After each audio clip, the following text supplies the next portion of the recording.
이 레위기 13장 59절까지 읽어가다 보면 같은 말들이 반복되고요. 또 우리에게 무슨 의미로 이런 것들을 주었을까라고 하는 어떤 의문도 갖게 하는 그러한 성경 본문이기도 합니다. 근데 우리가 전체적으로 이 레위기 13장을 이해하기 위해서는 어저께도 말씀드린 것처럼 12장부터 시작되는, 그리고 11장도 포함이 되죠. 음식물에 관한 것이니까요. 그래서 15장까지 계속되어지는 전체적인 구조에서는 정결법이라고 하는 구조 속에서 이 레위기 13장도 이해하게 되면 왜 이들이 이렇게 자세하게 이러한 문제에 대해서 언급을 했는가라고 하는 것을 어렴풋이 우리가 짐작을 할 수 있을 것입니다. 어제도 말씀드렸지만 이스라엘 사람들에게 제일 중요한 삶의 동기 중에 하나는 정결이었습니다. 깨끗함이었습니다. 그래서 그 깨끗함, 그 정결함이 위협받는 그 어떤 일들도 허용하지 않으려고 노력을 했던 것입니다. 이 정결이라고 하는 것은 종교적으로도 정결하고 위생적으로도 정결함은 이스라엘 지금 사막지대와 또 공동체를 이루고 살아가는 그 이스라엘 사람들에게는 치명적인 것이었습니다. 정결이라고 하는 삶의 동기를 상실하게 되면 그것은 바로 이스라엘 공동체의 전체적인 운명과 직결되고 있었기 때문입니다. 그래서 레위기 13장에 있는 이 긴 이야기도 바로 이러한 어제와 그저께 우리가 레위기 11장, 12장을 읽으면서 다루었던 정결이라고 하는 그 동기와 연결해서 생각을 해야 할 것입니다. 그러니까 정결한 삶을 유지하라라고 하는 것이 레위기 13장의 또 핵심적인 주제라고 볼 수 있습니다. 자, 우리가 그 11장에서는 음식물에 대해서 이야기를 했죠. 그래서 음식물을 통하여 어떻게 우리가 정결한 음식을 잘 분별하여서 먹음으로써 정결함을 유지할 수가 있겠느냐라고 하는 것들을 보았습니다. 그래서 우리 분별력이 음식물에서도 우리가 이런 걸 생각했죠. 절대 타협해서는 안 될 음식물이 있었고 또 상황과 형편에 따라서 각자가 일반적인 조건만 충족이 되면 분별력을 발휘해서 이것은 해도 되고 안 해도 된다, 각자의 결단에 따를 수 있다라고 하는 것을 11장에서 배웠습니다. 그래서 정결을 유지하는 데 있어서 중요한 것은 분별력이다, 이렇게 말씀을 드렸었습니다. 어제 또 12장에서는 이 산모에 대한 이야기여서 이 정결을 유지하는 그 여러 가지 삶이 중요하지만 그 삶이 결국 그 하나님의 법이, 정결이라고 하는 하나님의 법이 우리 인간의 생명을 위한 것이었다. 그 산모에게 휴식을 취하게 하고 다시 복귀할 수 있도록 만들어주는, 결국에는 우리의 생명을 위한 것임을 보았습니다. 이 13장에서는 이제 사람에게 생기는 악성 피부병에 대한 것들입니다. 이걸 여기서 이제 나병, 한센시병이라고 이야기를 하고 있는데 반드시 이 나병에 대한 이야기만은 아닙니다. 그래서 나병을 비롯한 악성 피부병이 발생했을 때 어떻게 처리를 할 것이냐, 그리고 그뿐만 아니라 이제 24절 이후로 가면 천이나 가죽 제품, 옷과 또 그리고 이렇게 그 집의 벽에 생기는 여러 가지 곰팡이가 생겼을 때의 처리법들을 다루고 있습니다. 자, 우리가 이러한 것들을 악성 피부병이라든지 옷에 생기는 곰팡이, 그리고 집 건물에 생기는 곰팡이까지도 이렇게 자세하게 다룬 이유들을 우리들은 한번 좀 그 당시의 상황을 이해할 필요가 있습니다. 아주 위생이, 환경 조건이 열악한 그 상황에서, 그리고 별 치료 방법도 없고 의사도 없고 이러한 그 상황에서 이런 피부병이라든지 곰팡이 문제들이든지 발생하게 되면 아까도 말씀드린 것처럼 이스라엘 공동체 전체의 운명과 직결되고 있기 때문에 이렇게 열심히 자세하게 다루고 있습니다. 오늘 저희들이 잠깐 생각해 볼 것은 특별히 나병에 관한 것입니다. 악성 피부병을 넘어서서 나병이 생겼을 때의 문제를 오늘 레위기 13장에서 잠깐 살펴보려고 합니다. 왜 그러냐면 곰팡이라든지 여러 가지 그 가벼운 피부병은 위생적인 문제로 많이 다루어졌지만 이 성경에서는 이 나병만큼은 종교적인 의미로 다루어졌습니다. 그 나병은 하나님에게 저주를 받아서 죄를 지었기 때문에 저주를 받아서 그렇게 병에 걸렸다라고 하는 종교적인 동기가 이 나병만큼은 강하게 작용하고 있기 때문입니다. 자, 구약 성서에서 사람이 나병에 걸리면 그걸 누가 판단하느냐? 요즘처럼 의사가 판단하는 것이 아니라 제사장이 판단을 했습니다.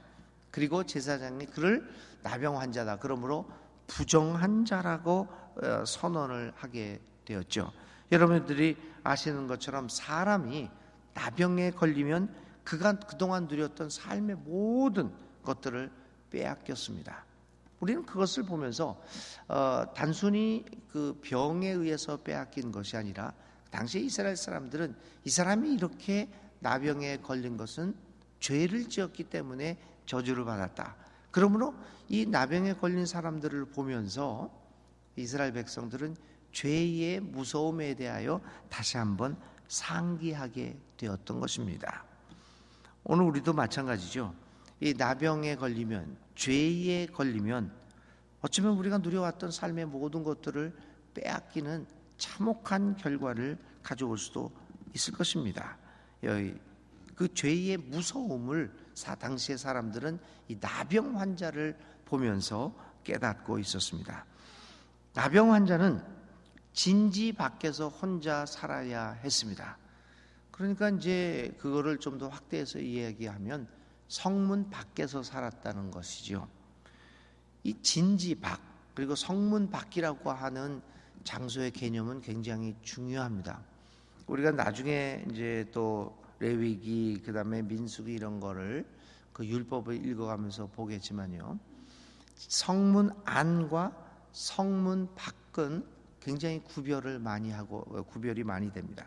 성문 안에서 저지른 범죄와 성문 밖에서 저지른 범죄에 대한 처벌은 달리하게 됩니다. 성문 안에 사는 사람들과 성문 밖으로 쫓겨나가서 사는 사람들은 또 대우도 다릅니다. 성문 안에서 죽는 죽음과 성문 밖에서 죽는 죽음은 또 그 의미가 굉장히 차이가 많습니다.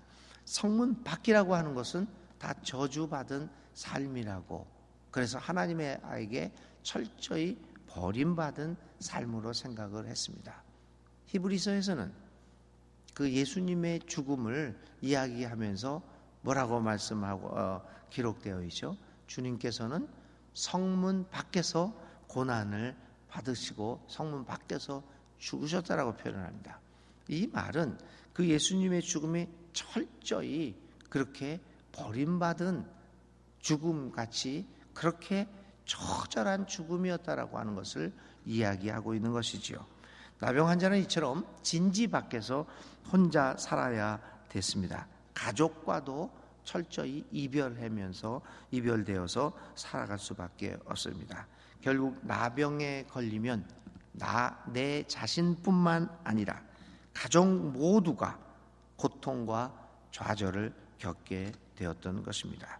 나병은 그러므로 이런 육체적 고통을 수반할 뿐만 아니라 정신적 그리고 영적인 훼손을 가져오는 병이었고, 이 병에 걸린 사람들의 정신적 부담은 상상을 초월했습니다. 두 번째로 또 다른 측면에서 나병은 전염성이 강하다 이렇게 생각을 했습니다. 그래서 이 사람들을 격리하게 되었던 것이죠. 그래서 이제 이스라엘 사람들이 이 나병에 대한 전염성에 강한 것을 보면서 이런 생각들을 한 거죠. 죄라고 하는 것은 참 전염성이 많다라고 하는 것입니다. 오늘 우리 레위기 이 13장의 나병에 대한 이야기를 보면서 우리는 종교적인 의미에서 다시 한번 죄라고 하는 것은 얼마나 그 오염성이 강한 것인가라고 하는 것입니다. 죄가 한 곳에 우리의 삶의 조그마한 부분, 우리 공동체의 조그마한 부분에 들어오게 된다고 하면 그것은 우리도 의식하지 못하는 사이에 우리의 삶 전체에 퍼지게 될 것이고, 그 죄와 접촉한 사람들은 또 마찬가지로 오염이 되어서 우리 전체를 나병으로 뒤덮게 만들 수 있다라고 하는 것입니다. 그래서 그 당시의 사람들은 또 굉장히 강했죠.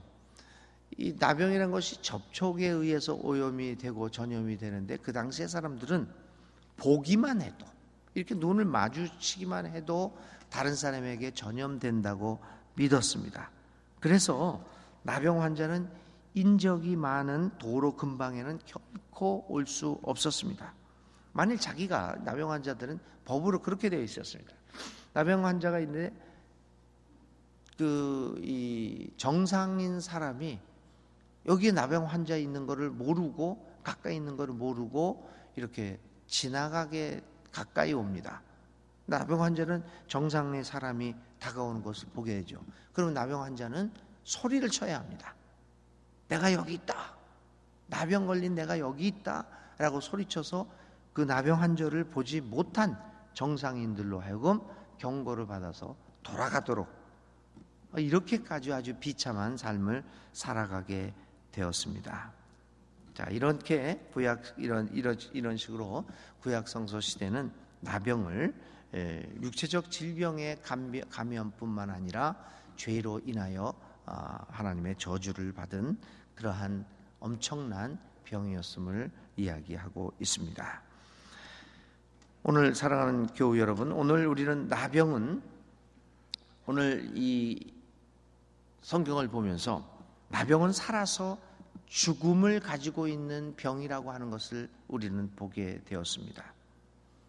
그 환자는 비록 목숨을 유지하고 있는 것 같지만 모든 사회적인 권리를 빼앗기고 성문 밖에서 살아야 하고 사람과는 전혀 접촉할 수 없는, 살아있으나 죽은 것과 마찬가지의 병입니다.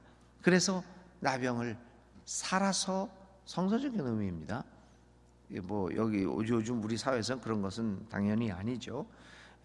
성경에서는 바로 그래서 나병은 죄의 결과로 보아서 살아서 죽어있는, 죽음을 가지고 있는 상태의 병이다라고 하는 것입니다. 교우 여러분, 오늘 우리는 이 나병에 대한 이야기를 보면서 죄라고 하는 것이 바로 그런 것이다, 죄에서 벗어나지 못하면 우리는 살아있으나 죽은 목숨이라고 하는 것입니다. 모든 하나님과의 관계가 끊어집니다. 그뿐만 아닙니다. 그 죄가 장성하면 우리의 모든 인간관계도 이 죄로 인해서 파괴되어질 뿐만 아니라, 개인적인 관계뿐만 아니라 우리의 공동체도, 내가 속해 있는 공동체도 나의 죄로 말미암아 공동체도 위협을 받게 된다고 하는 놀라운 사실들을 우리는 깨닫고 있어야 합니다. 죄라고 하는 것은 마치 나병처럼 알지 못하는 사이에 우리의 삶을 파괴하는 무서운 것입니다. 성서에 규정되어 있는 나병의 종교적인 의미를 통하여 우리는 또다시 죄의 무서움을 깨닫고 늘 하나님 앞에서 자신의 삶을 성찰하는 삶을 살아야 할 것입니다. 레위기 13장 1절부터 59절까지를 오늘 하루 종일 읽어가면서 다시 한번 우리 이 죄의 무서움을 깨닫고 하나님 앞에 기도하는 하루의 삶이 될 수 있기를 간절히 기도드립니다. 오늘 생각해 볼 말씀은 이 나병과 같은 죄의 심각성을 한번 생각해 볼 수 있기를 바랍니다. 오늘의 기도 드립니다. 하나님, 오늘의 말씀을 통하여 구약시대의 사람들이 나병을 얼마나 중하게 생각하여 왔는가를 보았습니다. 그 나병을 제대로 다루지 못하면 위생시설이 열악했던 당시의 상황에서 온 민족이 멸망을 당할 수도 있었을 것임을 우리가 깨닫습니다. 하나님, 그것은 마치 우리의 삶에서 발생하는 죄와 유사한 것을 봅니다. 죄가 우리의 삶에 들어오면 우리는 의식하지 못하는 사이에 그 죄의 노예가 되고 결국에는 그 죄가 우리의 온 삶을 파멸시킨다는 사실을 기억합니다. 하나님, 우리에게 분별력을 주셔서 우리의 삶에 자리 잡고 있는 죄의 존재들을 바로 보게 하시고 그 죄의 심각성에 대하여 깊이 성찰하며 우리의 삶을 하나님 안에서 깨끗하게 보존할 수 있도록 주님 우리를 도와 주시옵소서. 우리로 하여금 깨어있게 하셔서 죄를 본질을 제대로 파악하게 하시고 그리고 그 죄를 이기게 하여 주시옵소서. 예수님의 이름으로 간절히 기도를 드립니다. 아멘. 오늘의 실천입니다. 이 나병처럼 이렇게 몸 구석구석에 스며들어가 있는 병처럼 혹시 우리의 삶에 내가 의식하지 못하고 있었던 죄가 있었는지 살펴보고 우리의 삶 구석구석을 한번 돌아보며 오늘 하루에 회개의 기도를 올려보는 여러분들 우리 모두가 됐으면 좋겠습니다. 구석구석을 살펴보며 회개의 기도를 드리고 나병으로부터 깨끗함을 얻는 오늘 하루가 되시기를 바랍니다. 주님 가르쳐 주신 기도 드리겠습니다. 하늘에 계신 우리 아버지, 아버지의 이름을 거룩하게 하시며 아버지의 나라가 오게 하시며 아버지의 뜻이 하늘에서와 같이 이 땅에서도 이루어지게 하소서. 오늘 우리에게 일용할 양식을 주시고 우리가 우리에게 잘못한 사람을 용서하여 준 것 같이 우리 죄를 용서하여 주시고 우리를 시험에 빠지지 않게 하시고 악에서 구하소서. 나라와 권능과 영광이 영원히 아버지의 것입니다. 아멘. 아멘.